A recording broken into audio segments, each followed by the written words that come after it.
Hello, I'm Lisa Christensen, author and art historian, and I'd like to talk to you a little bit about a wonderful painting called Part of Cathedral Mountain, or Wiwaxy Peaks at Lake O'Hara by J.E.H MacDonald.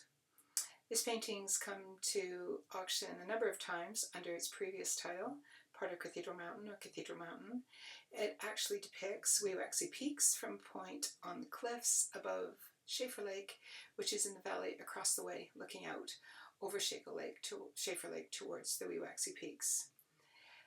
MacDonald has been the subject of quite a bit of study over the last 20 years. In addition to my work, we have a new book on him called J.E.H MacDonald Up Close, published by the Canadian Conservation Institute, which details very, very specifically his pigments, his working methods, and enriches our understanding of his practical methodology while working at Lake O'Hara. While we hike now, while we travel now, we have a lot of conveniences around us. These didn't exist in MacDonald's time.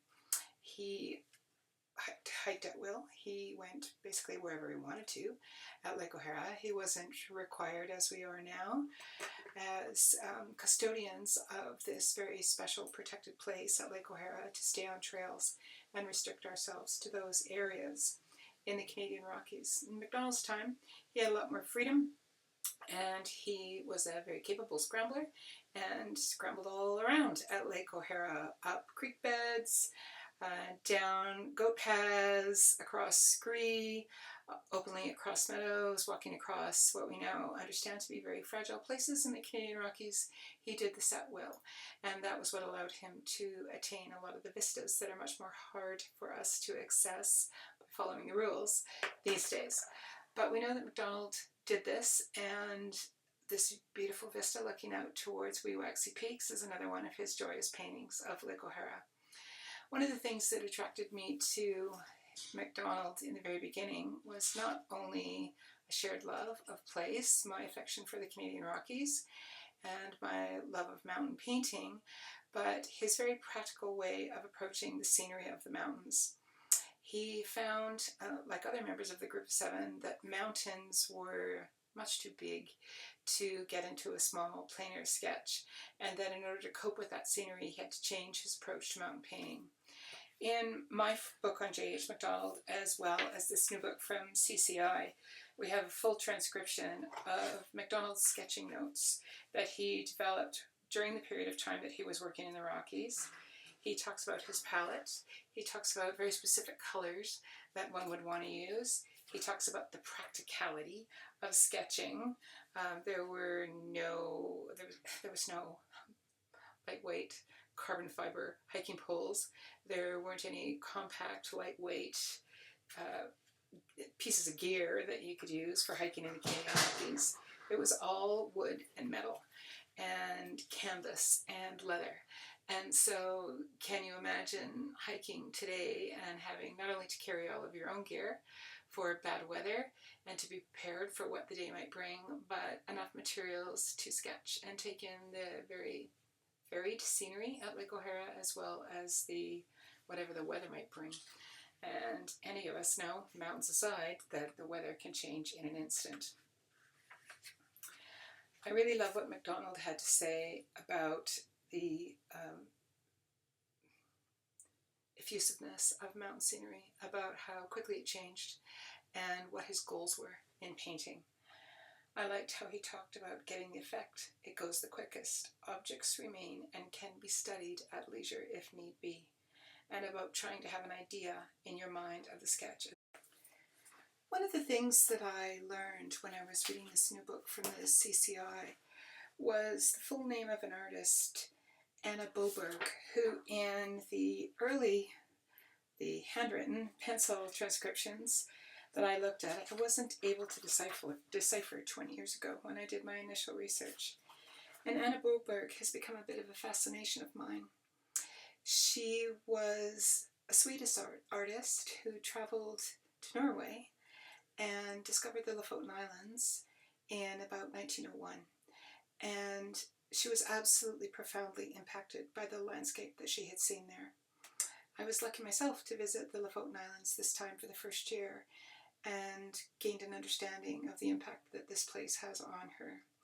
It is one of the most beautiful places I've ever been, and profoundly, profoundly impactful in terms of its raw beauty. I haven't been able to determine where exactly J.E.H MacDonald would have seen her paintings for the first time, possibly at a show in Toronto. That just needs to have a deep dive to figure that out. But I'd like to share with you a quote that she wrote in the winter of 1901. She wrote in her memoir about Norway. When the full moon, like a sun made of ice, disperses the night of the moon, when the aurora borealis flares among the stars and the storm clouds and waves chase each other, when the Lofoten wall forms a wondrous stronghold with bastions and towers of alabaster, and when the sea becomes dotted with armadas of Viking ships, return then, stranger, to behold the apotheosis of Arctic beauty and wilderness. I think that's really lovely, and it resonates very much for me with the kind of writing that J.E.H MacDonald did while he was at Lake O'Hara.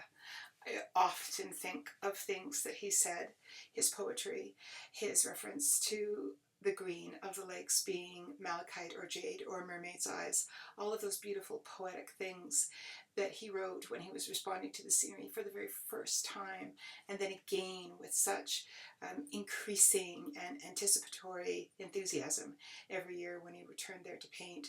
He was in love with this place, as Anna Boberg, a new artist to me, was in love with the Lofoten Islands. I think it's what's been so edifying to me over the course of my career about writing about artists who've worked in the Canadian Rockies is sharing that with others and sharing that appreciation of a landscape that we live in, that we recreate in, that we work in.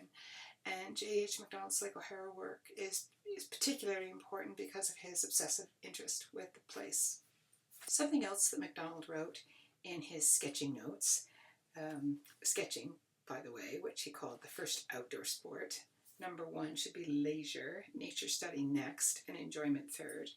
But another thing that he wrote in there was don't, and he's underlined don't photograph the subject. Give only the characteristic details essential to the composition. Speed helps in sketching just as in sprinting. Try to grasp the idea of your subject quickly, then put it down before you can form any doubts about it. And I think he did that. I think he really did that. I mean, in practical terms, of course, he had to, because everything changes so quickly. We know from many artists that by the time they mixed their color to paint the lake or the sky, the light had changed, the wind had blown, and the color had gone. But in looking at a reproduction of this painting, Wiwaxy Peaks from Above Shäeffer Lake, as I guess we'll now call it, the idea of it to me is very much one of looking out on a vast distance that's basically framed for us by the tree stumps that are in the near ground, in the middle ground. There's this lovely mossy meadow where MacDonald would have been sitting, green, comfortable, heather, heath, spent wildflowers, new coming wildflowers, whatever they are in that lovely alpine place. A very comfortable place for us to be. This lovely framework of the two trees, and yet the scene beyond it is so much more expansive than what is captured in the two trees. And that seems to me an idea that he was capturing here, of these mountains off in the distance being framed up. There's other works by MacDonald that are slightly different in their composition. Oisa being rather square, looking at the lake in a square format rather than a landscape format, shorter than it is wide, that kind of thing.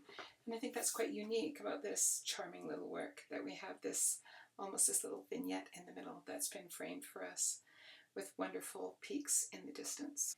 In addition to adding to our understanding of J.E.H MacDonald's work overall, we have in this new CCI book by Kate Helwig and Alison Douglas, thank you both for a wonderful, wonderful read, we have a detailed pigment analysis in here. Our work is not included, but we can compare Cathedral Peak in Lake O'Hara, also from 1927, with ours, and know it's very likely that the same colors were used because there's no paint stores at Lake O'Hara, and he would have had access to only what he had with him. So we find that he had ultramarine and cerulean blue in his kit, along with alizarin. Alizarin crimson is sometimes called, also known as red lake.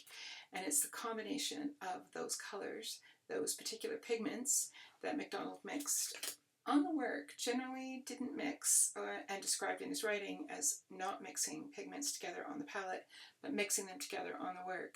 It's those three colors that would have given us these fantastic purples that we see in Lake O'Hara works, and especially in our work. Some really beautiful purpley, almost blacky purple mountains in the distance, and a little bit of purple added here and there.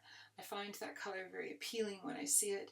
It resonates with me about Waterton Lake National Park. It resonates with me very strongly at Lake O'Hara, and many artists, as we know, have been attracted to Lake O'Hara in particular because of the rock that we find there, Ogengog quartzite, which are uniquely colored, ranging from pink to purple, spectacular when wet, highlighted by the addition of white snow, and a really lovely contrast to larches.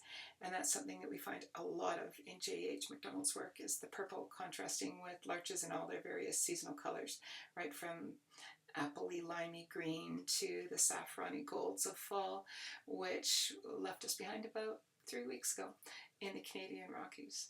That's something about this work that I really enjoy, that beautiful color as it fades off into the distance on the peak of Huber and Victoria in the distance, and ends with those gorgeous floating clouds and sky and a wonderful robin's egg blue sky. Thank you.